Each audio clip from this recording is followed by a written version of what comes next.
Mr. President, distinguished colleagues, I rise today on a matter of collective and personal privilege. Government's first duty is to protect the people. This statement from former President of the United States of America, my namesake, Ronald Reagan, is an embodiment of the Latin phrase, parens patriae, which literally means parent of the country. According to the recognized doctrine of parens patriae, a state has a paternal and protective role over its citizens or others subject to its jurisdiction. As parens patriae, the Philippine government has the duty to ensure that all its citizens are safe and protected, especially those who cannot protect themselves. Ang ating pamahalaan ang itinuturing na magulang ng sambayanan at tungkulin nito na pangalagaan ang kapakanan at interes ng mga ito.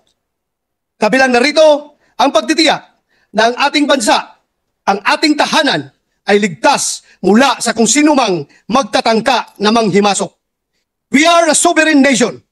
This we know to be true. But for this sovereignty to be real and felt, we need more than just rhetoric. Ang kailangan natin ay parehong pisikal na proteksyon at pulisya.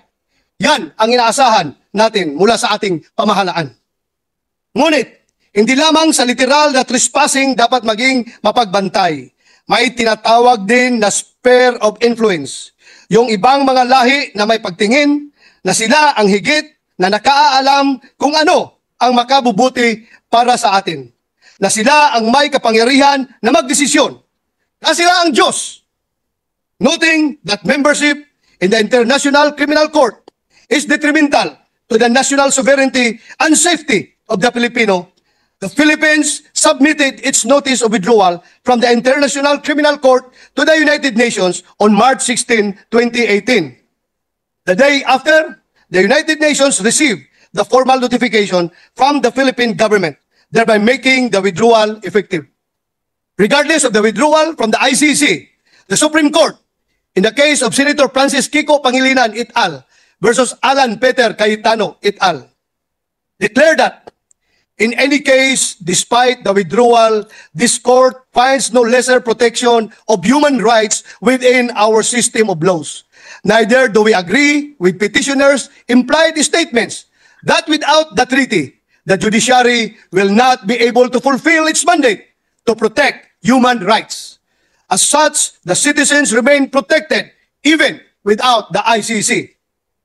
Sa mga nabanggit, hindi lamang binigyang diin ng ating Korte Suprema na ang pagtiwalag ng Pilipinas sa ICC ay hindi kawalan, kundi kinikilala rin ito ang kakayahan ng ating pamahalaan na pamunuan ang sarili nitong bansa. If the Supreme Court itself has declared that we can protect and promote human rights even without the ICC, then why are many of us still clinging to the idea of membership? Logically, with the new administration of President Bongbong Marcos giving importance to our national sovereignty, and with the President fulfilling his mandate to protect the people on all fronts, we can say that we have maintained the non-joining of the Philippines to the ICC. In March this year, when asked about rejoining the International Criminal Court, President Bongbong Marcos said, it opens a Pandora's box. It's still those questions of jurisdiction and sovereignty. I haven't yet seen a sufficient answer for it. Until then, I do not recognize their jurisdiction in the Philippines. A month after President Marcos was asked if his administration will serve the ICC warrant of arrest if issued against former President Rodrigo Duterte, he answered, "We don't recognize the warrant that they will send to us. That's no. We are well within international law when we take the position of not recognizing the jurisdiction of ICC in the Philippines." But President Bongbong Marcos, being the chief architect of our foreign policy, maintained his position of not joining and not recognizing the jurisdiction of the ICC. We were surprised by the recent pronouncement coming from the Secretary of Justice, Jesus Crispin Remulla, and Solicitor General Minardo Guibarra. Excuse me. Solicitor General Guibarra said, and I quote, "The Philippines has no legal duty to lend any assistance to the ICC prosecutor in conducting his investigation. But the Philippine government cannot stop him from proceeding in any way he wants. End of quote. Meanwhile, Secretary Remulla's pronouncement was, and I quote, "We are not in the business of blocking any movement of the Interpol unless a policy is laid out, which of course will go against our international commitments." End of quote. What is more troubling is when our Secretary of Justice declared that once an arrest warrant is issued, it's the Interpol's job to serve it. The pronouncements of those two executive officials are quite alarming. The Secretary of Justice is one of the many alter egos of the President, and the Solicitor General is the lawyer of the government. Are they challenging the policy set by the President? Mapanganib po ang mga pahayag ng ating Secretary of Justice sapagkat maaring makapagbigay ito ng mensahe sa ating mga kababayan na hindi kaya ng mismong DOJ na pangalagaan ang rule of law. Tila sinasabi rin na kung wala ang ICC, hindi tiyak na epesyente at epektibong nakakamit ng ating mga kababayan ang katarungan. Nakalulungkot din po na tila na hindi maingat ang Solicitor General sa kanyang mga unsolicited opinion. Inilalagay niya sa alanganin ang ating pamahalaan sa pamamagitan ng pangako nito na pag-aalalay sa ICC prosecutor na papasok sa ating bansa na ayon sa kanya ay legal duty. Sa ganito pong mga pagbibitiw ng commitment, nakukompromiso ang soberenya ng ating bansa. Kung hindi po ito isang konkretong halimbawa ng paggisa sa sariling mantika, ay iwan ko na lang. For the record, under the Constitution of the International Criminal Police Organization, Interpol, its objective is to ensure and promote the widest possible mutual assistance between all criminal police authorities within the limits of the laws existing in the different countries. And in the spirit of the Universal Declaration of Human Rights, nowhere in the 50-article Constitution of the Interpol did it lay down its power to arrest a person. So what is the so-called blue notice and other colored notices issued by Interpol as claimed by an infamous coup plotter? Is this tantamount to a warrant of arrest? According to their website, Interpol notices are international requests for cooperation or alerts allowing police in member countries to share critical crime-related information. In fact, Interpol officials do not arrest suspects or act without the approval of the national authorities. Thus, notices issued by Interpol cannot be considered as warrants of arrest under the Philippine jurisdiction. How about if the warrant of arrest will be issued by the ICC? Should the Philippine government recognize the validity of such warrant? The answer is still no. Let us consult our Supreme Court of the land, the 1987 Philippine Constitution, on which body can issue a warrant of arrest pursuant to the criminal case or proceeding. Section 2 of Article 3 on Bill of Rights of the Constitution states that the right of the people to be secure in their persons, houses, papers, and effects against unreasonable searches and seizures of whatever nature and for any purpose shall be inviolable, and no search warrant or warrant of arrest shall issue except upon probable cause to be determined personally by the judge after examination under oath or affirmation of the complainant and the witnesses he may produce, and particularly describing the place to be searched and the persons or things to be seized. This provision of the Constitution is also reflected in the rules of court issued by the Supreme Court, which judicial officers must follow when dealing with criminal procedure. Since we have established that only judicial courts have the power to issue warrant of arrest in our country concerning criminal cases, what will happen now if our law enforcers will implement a warrant of arrest not issued by a Philippine court against a Filipino citizen in the country? Attorney Harry Roque recently made a public remark on this issue. According to Attorney Harry Roque, the Interpol has no manpower to effect an arrest pursuant to warrant issued by a judicial body. As such, our law enforcement officers, such as the members of the Philippine National Police and the National Bureau of Investigation, may be asked to implement the warrant of arrest issued by the ICC. But according to him, since the Philippines is no longer a member of the ICC, we are no longer bound to follow the issuance of ICC, as it has no jurisdiction over us. He further claimed that if the PNP and other law enforcers implement the warrant issued by the ICC, those who will do so may be subjected to administrative and criminal liability. This is so because, according to our Constitution, the judicial power lies with the Supreme Court and those courts created by law. ICC was not established through a law, so there are no other courts other than the Philippine courts that should judge President Duterte's liability with respect to his involvement in the war on drugs. In case members of our law enforcement agencies will implement the warrant issued by the ICC and arrest former President Duterte in accordance with it, those law enforcers may be liable for the crime of illegal detention or serious illegal detention, depending on the period of detention. He claimed that there is no legal basis for our law enforcers to arrest a person based on a warrant not issued by our local courts. Further, it said that government officials who will allow the ICC in our country may also be liable as such an act will be tantamount to graft and a culpable violation of the Constitution. Madalas niyo po marinig mula sa akin na hindi po ako abogado o law expert. Kung kaya't buong pagkukumbaba kong ibinubukas sa kapulungan ito ang mga isyong nabanggit. Sa tingin ko ay nararapat at napapanahon na ito ay mapag-usapan.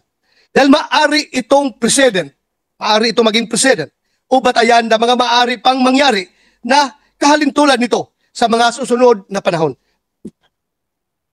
This is not merely an issue of the ICC against former President Duterte. This is in fact a looming constitutional crisis. Atin bang tatanganan na mahigpit ang ating soberenya? O hahayaan na lamang natin itong dumulas mula sa ating mga kamay? May sakuna po na nagbabadya at ito ay paparating at abot tanaw. Nasa atin po ang pagpapasya kung hahayaan natin itong manalasa at higit pang pinsalain ang ating bayan na ilang dekada nang may pagkahati-hati dulot ng kulay ng politika. I call on the legal luminaries of this august chamber to validate or invalidate the legal opinion made by Attorney Harry Roque, asserting our sovereignty and exclusive jurisdiction over the implementation of a warrant issued not by a Philippine court and yet against a Filipino citizen. If the claims of Attorney Harry Roque are legally sound, I call on the Office of the President to protect our law enforcers, the PNP and NBI. Huwag po sana natin silang bigyan ng utos na maaring maglagay sa kanila sa alanganin. Hayaan po sana natin silang maging malaya sa pagpapatupad ng kung anong nararapat ayon sa ating saligang batas. Hayaan po natin ang PNP na ipatupad ang kanilang mandato, ang kanilang sinumpaang tungkulin to serve and protect the people. Huwag po nating pahintulutan, gawin silang tau-tauhan ng kung sinuman, lalo na ng mga dayuhan para sa kanilang sariling mga interes or motibo. Naniniwala rin ako na taglay pa rin ng bawat kawani ng NBI mula sa pinakamataas hanggang sa pinakamababa ang nobility, bravery, integrity. Dalangin ko na hindi nawa magamit ang dakilang ahensya na ito bilang kasangkapan ng paghihiganti ng ilang mga nilalang na may personal na galit sa nagdaang administrasyon. Nananawagan po ako, please spare these institutions. Hindi nyo sila utusan, hindi nyo sila pag-aari. Sila ay mga lingkod bayan at ang pananagutan nila ay sa sambayanan. Huwag nyo sila itali sa ICC na isang organisasyon na wala na tayong obligasyon. Ang pakikipag-ugnayan at koneksyon natin sa kanila ay matagal nang naputol. In the United States of America, after voting against the adoption of the Rome Statute in July 2002, the American Service Members Protection Act, or ASPA, was enacted into law on August 2, 2002. Section 2004 of ASPA expressly prohibits United States courts, agencies, or entities of any state or local government, including any court, from cooperating with the International Criminal Court. It further prohibits extradition to the ICC provision of support, and any investigative activity relating to the preliminary inquiry, investigation, prosecution, or other proceeding at the International Criminal Court. What is more surprising under the ASPA is its Section 2008, wherein it authorized the President to use all means necessary and appropriate to bring about the release of any person, such as members of the armed forces of the United States, elected or appointed officials of the United States government, and other persons employed by or working on behalf of the United States government who is being detained, imprisoned by or on behalf or at the request of the ICC. Truly, the United States of America has shown how to perform its first and primordial duty to its citizens: protect the people.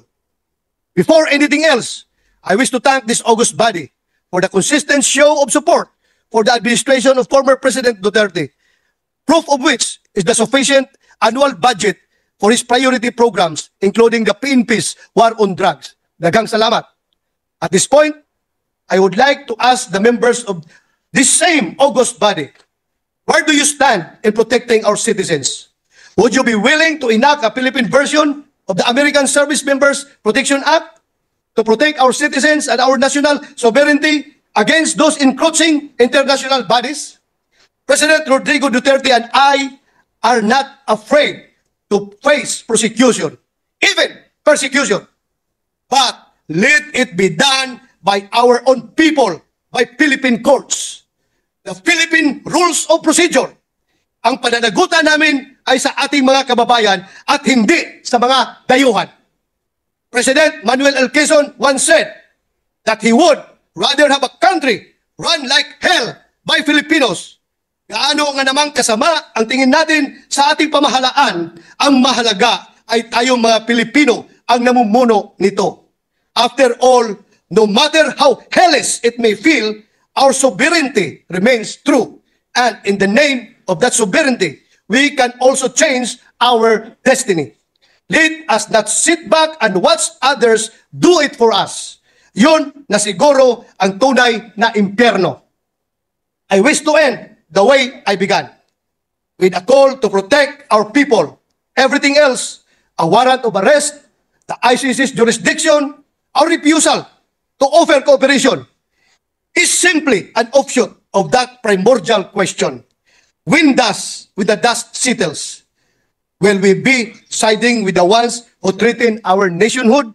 Or will we be found standing with our people?